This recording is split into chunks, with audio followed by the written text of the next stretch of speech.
Russia claims American-supplied long-range missiles have been used in an attack on Russian territory by Ukraine.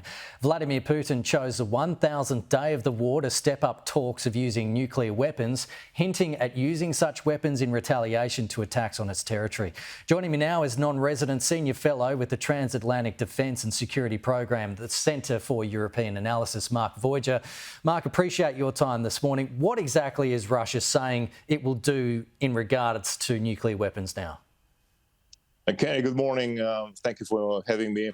I just finished reading the new version of the Russian nuclear doctrine, and the most, of course, worrisome portion is Section 3, Provision 1, whereby Russia states, or stipulates rather, that they reserve the right to use the nuclear option should any ballistic missiles be launched against the Russian Federation, also Belarus, with which Russia has an alliance agreement, especially attacks of this nature that, as the text says, threaten the territorial integrity and the sovereignty of Russia and Belarus.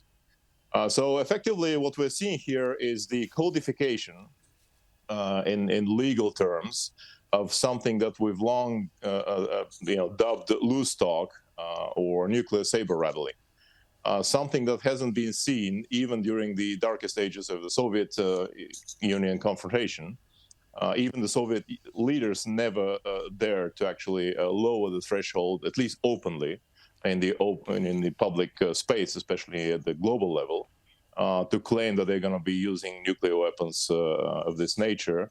Especially when it comes to something that is effectively a conventional conflict at this point. So by doing this, Putin and his regime are first of all acknowledging that they are conventionally weaker than the NATO nations as a whole, but they're also acknowledging that they are experiencing serious problems and will experience more should the Ukrainians continue with those strikes, which are hitting primarily or mainly military targets, of course. How is the US and Europe and NATO responding to this nuclear threat? Is it being treated as Putin bluffing again, or something more serious? Putin has cashed this check again and again, time and again, so many times. This loose talk. He has almost desensitized the Western leaders so far, by now. They sound, such threats sound like red lines kind of drawn in the sand. Of course, what worries me in particular in my analysis is that Russia actually tends to act when it believes that it can match what I call the lethal options with the legal or the quasi-legal ones. That is, they create a legal instrument, a legal document, and then they claim that they're bound by its provisions.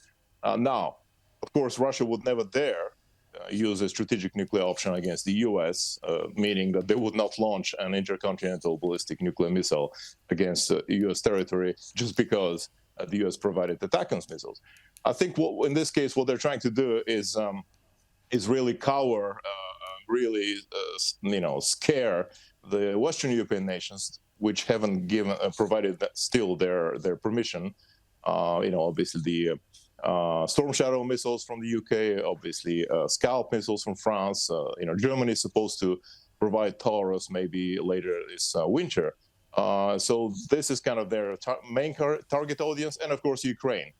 A potential tactical nuclear weapon used in Ukraine is what Kremlin thinks may kind of break the back of Ukraine's will. And therefore compensate for Russia's inability to gain any meaningful conventional advantage at this point. Okay. All right, Mark Voyger, appreciate your thoughts this morning. Thanks for joining us on the program.